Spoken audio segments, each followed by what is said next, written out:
This item was recovered from a ledger sleeve marked Wexford Junction/Night Dispatch. The handwriting is consistent with a single clerk, dated March 1931. Portions are missing.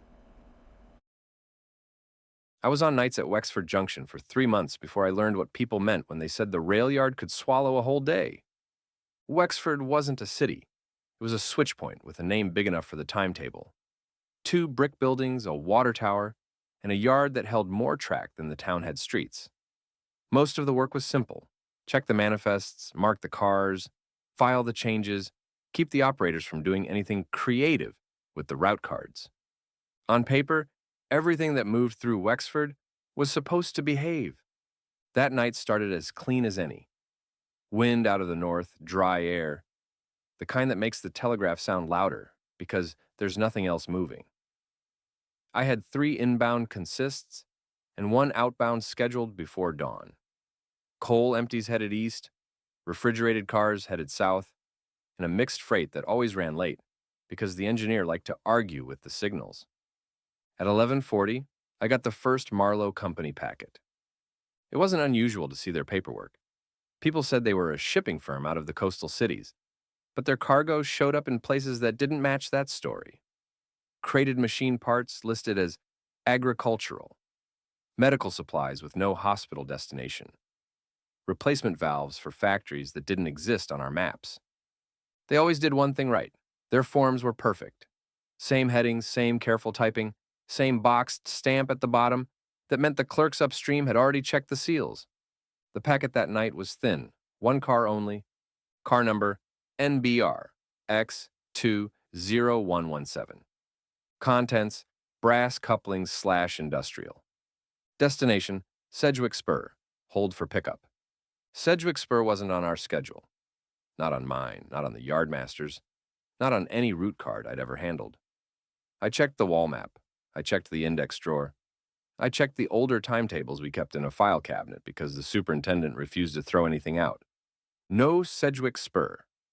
I thought it might be a private siding, some little branch line that didn't rate a printed entry. Those existed.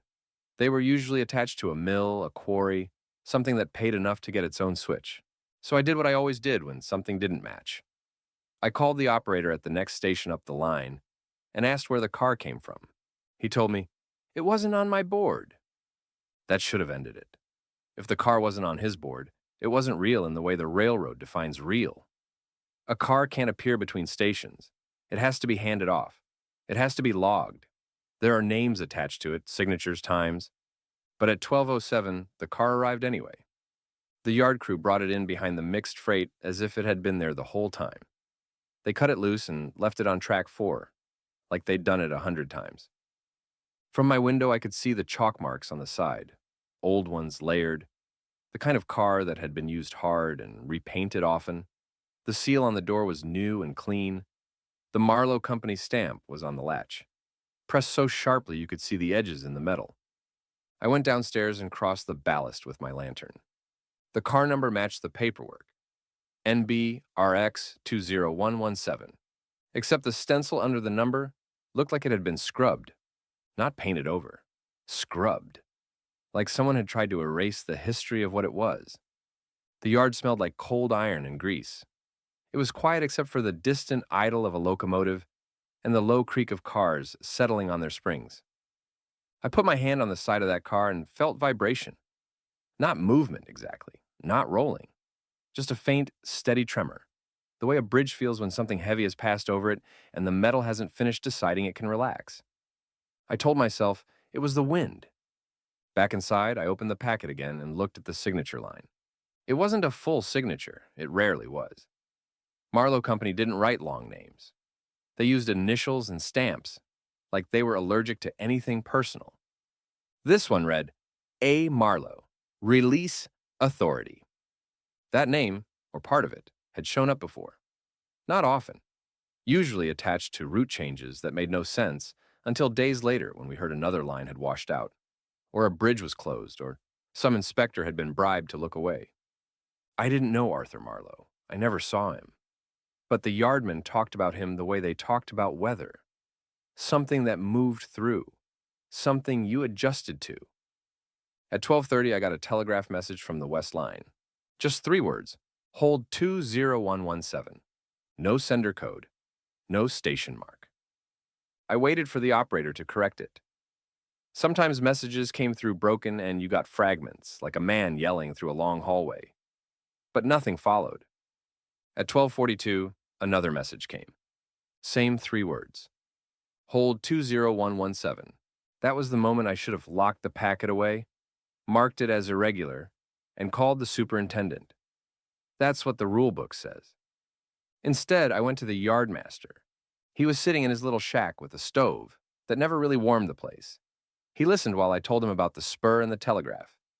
He didn't look surprised. He didn't look anything. He said, "Put it on the south lead." I told him the south lead was closed for maintenance. He nodded like that information didn't land. "Put it on the south lead," he said again. The same tone you'd use to ask for a cup of coffee. I said, "There is no Sedgwick Spur." He finally looked at me. His eyes were tired, but not confused. "There is tonight," he said. "They'll come." "Who's they?" He didn't answer that. He just stood up, pulled on his coat, and walked out into the yard. I followed him because that's what clerks do when the people above them stop making sense. We follow. We try to witness enough to protect ourselves later. The yard crew moved like they'd already been told. They backed an engine down track 4, coupled onto NBRX 20117, and pulled it out slow. No one asked for a switch order. No one waited for my clearance. The engineer kept his head forward, eyes on the rails, hands steady on the controls. The lantern light slid across the car's side, across the scrubbed stencil, across the clean seal. They took it south. The south lead was a line that ended at a fence. It had been built years earlier for an expansion that never happened. Past the fence was low ground and brush, and a stretch of woods that locals said flooded in spring. We didn't run cars down there was no reason. But the switches opened for them like they'd been used yesterday. The points slid clean. No squeal, no resistance. The engine pulled the car beyond where the yard lamps reached. My lantern couldn't throw far enough to make it feel safe. It wasn't foggy exactly, but the air had that flatness to it, like the night was holding onto its own light. The yardmaster stopped at the fence line. Beyond the fence, the track kept going. That was the first impossible thing I saw with my own eyes. Not a trick of shadow, not a missing sign. Track. Real rail. Extending into the dark, where there was supposed to be nothing but dirt and weeds. I said, "That wasn't there." The yardmaster didn't correct me. He didn't argue. He just said, "Don't go past the fence." The engine went past anyway, pulling NBRX 20,117, like it had always belonged on that line. For a moment, the car's side caught the last of the yard light. The Marlowe stamp flashed dull on the latch. Then the darkness took it. The sound changed. You can tell the difference between a train rolling on well-set track and a train rolling somewhere it shouldn't. The rhythm is wrong. The joints don't match. The echo doesn't come back the same. And this wasn't wrong like broken rail. It was wrong like the distance was shifting. The engine's noise softened too quickly, like it was being absorbed, not fading with space, being swallowed. I realized my breath was loud in my own ears, and I hated that. It felt like the only thing in the world making a sound was me. Then I heard something else. Not a voice, not a call. A single clean clack, like a switch throwing somewhere far ahead. The yardmaster looked down at the ground, not at the line, like he didn't want to see what was changing, and he said, "They're on time." "Who?" I asked again, and I hated how small my voice sounded. He finally gave me something, but it wasn't an answer. He said, "The ones who don't use the boards." We stood there for maybe 2 minutes, maybe 10. Time wasn't helpful in that spot. My watch face was hard to read, and I didn't want to raise my lantern closer because it felt like showing light was a kind of invitation. Then, the engine came back. No car behind it. It rolled through the fence line like nothing had happened. Coupler swinging empty. Headlights steady. The engineer didn't look at us. He didn't look relieved or shaken or anything you could write down. He just eased the engine to a stop where the yard ended and set the brake like it was a normal move. I stepped forward and asked him, "Where's the car?" He didn't answer. The yardmaster answered for him. "It got picked up," he said. "By who?" The yard master looked past me toward the yard office, toward the safe lights, toward the paperwork. He said, "By the route." Back inside, my desk felt too small, like the room had tightened.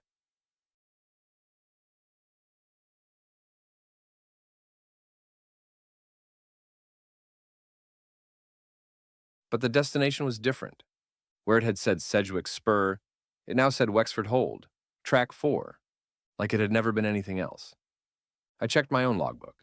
The entry I'd written, NBR X20117 / Sedgwick Spur / irregular, was smudged, not crossed out, not erased. Smudged, as if my pencil had never fully bitten into the paper. I opened the Marlowe packet again. The form was still there. The stamp was still sharp. The signature line still read A. Marlowe. I rubbed my thumb over it, and the graphite came away too easily. At 3:10, the telegraph clicked again. Just once. One message, clean and complete. Release. No number, no sender. I looked out the window at track 4, even though I knew it was empty. The yard was calm. The lamps burned the same. The crews moved the same. The world behaved like a world. But I kept thinking about that south lead, about the fence line, about the track that wasn't supposed to exist, and the sound that didn't echo back. At the end of my shift, I went to the cabinet where we kept old timetables and index maps. I pulled the drawer where I'd checked for Sedgwick Spur earlier. A new card sat at the front, crisp and clean as if it had been filed for years. Sedgwick Spur. Private interchange. No public schedule. Hold authority. A Marlowe company. I stood there with the card in my hand, hearing the yard outside and the quiet inside the office, and I understood something I didn't want to write down. The railroad had rules for everything that mattered.